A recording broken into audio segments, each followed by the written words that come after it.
Okay, if you live in an HOA community in the state of Georgia, you're going to want to pay attention. So, yeah, HOA is changing here, and I can say it may be for the good. Now, what they're trying to do is the proposed changes, they want to stop HOAs from foreclosing over fees and fines, which they should. And if you think that your HOA can't foreclose on you, they can. Especially in the state of Georgia, we live in a non-judicial state, which means they don't even have to take you to court. They also proposing to raise the foreclosure threshold because right now they can, I mean, as far as the payments, the amount you owe, they can pretty much foreclose at any point right now, but also raise the foreclosure threshold to a certain amount. And I want to say anywhere from like 2 to 4,000, and they want to make it to where it's not to where your house can be foreclosed, but that you know how it's just a debt. Let me just say that it's a debt. Also, they want to require HOA board training and state oversight. Now, this is huge because whenever a community is built and when it gets to a certain percentage of completed homes being sold, the builder turns it over to the homeowners. And then the homeowners can, at that point, decide on who are they going to self-manage it or are they going to bring in a property management company to do it on their behalf. And so with a lot of that, a lot of people self-manage, which means that they self-satisfy with the funds, right? And so to have state oversight, I think it may do some good. I know they're not all HOA situations are, in bad shape, but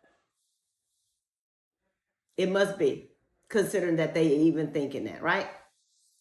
The other thing is that they want to give homeowners more power and transparency, which they should, because it is the HOA, it is the homeowners that's paying for it. So check this out. When people buy homes in communities, they forget that when you bought into a HOA community, you signed up to follow the rules. You signed up. And it's so funny because people like, I hear people say all the time, they trying to tell me what to do with my house. No, I can't do this, I can't do that. You signed up for it. You bought into it. If if you're buying a house, whether you're working with me or not, but you should, but make sure during that inspection period, don't just inspect the home, inspect the HOA. Have your agent ask for the covenants and the restrictions so you can take time to read it. It is a lot, but you can take the time to read it. And so say, let me give y'all an example. And I do this because lesson learned.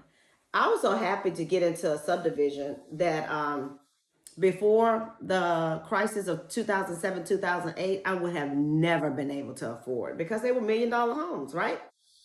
And so I was able to get into it because they got foreclosed on and I got it at a really, really good deal. I was so happy. I did the inspection, but I just said, I want to be in this neighborhood. I did not look at the covenants to the T, right? I knew what the costs were because they were monthly and there was certain utilities that were included. So I knew about that. But this is what I didn't realize.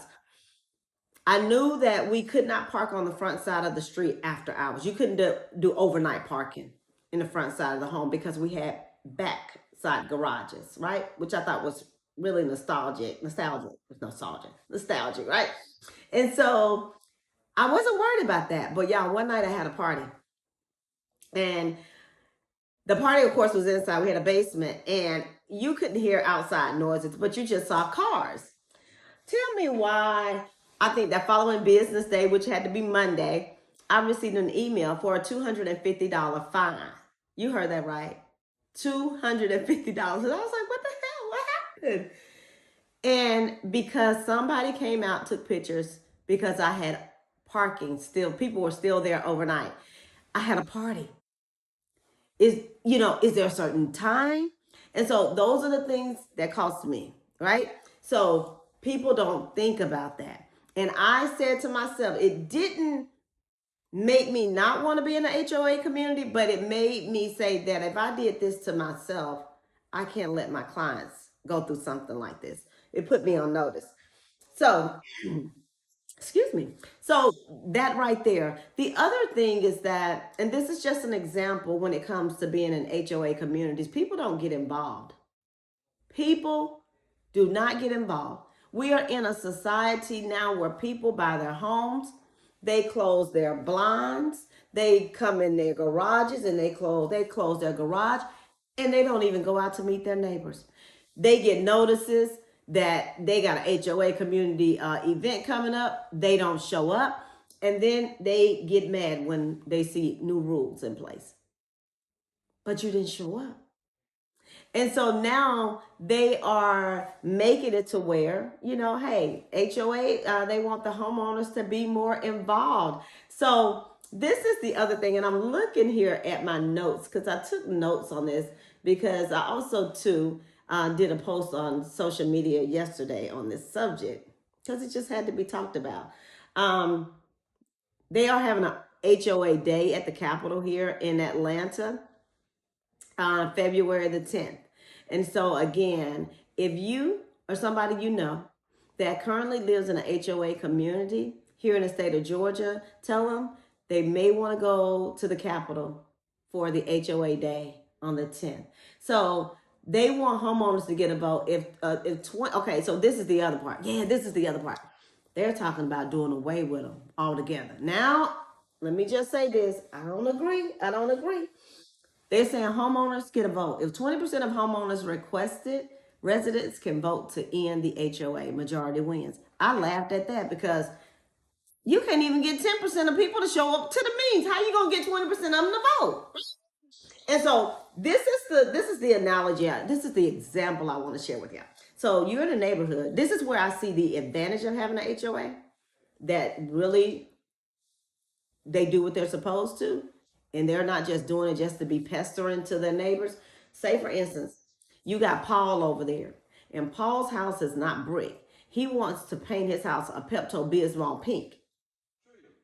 Or you got Melvin, the mechanic, who works from home, and he parks all the cars that he's fixing on the driveway, but he never finishes anything for real, right? So Melvin the mechanic got cars parked all on the grass and all of that.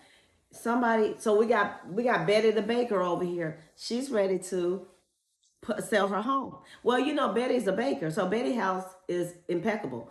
Her house looks good from the outside to the inside. But when someone comes in, you got Melvin the mechanic, they looking at that mess over there. And then you got Paul Pepto-Bismol pink house over here. Who trying to buy in that neighborhood?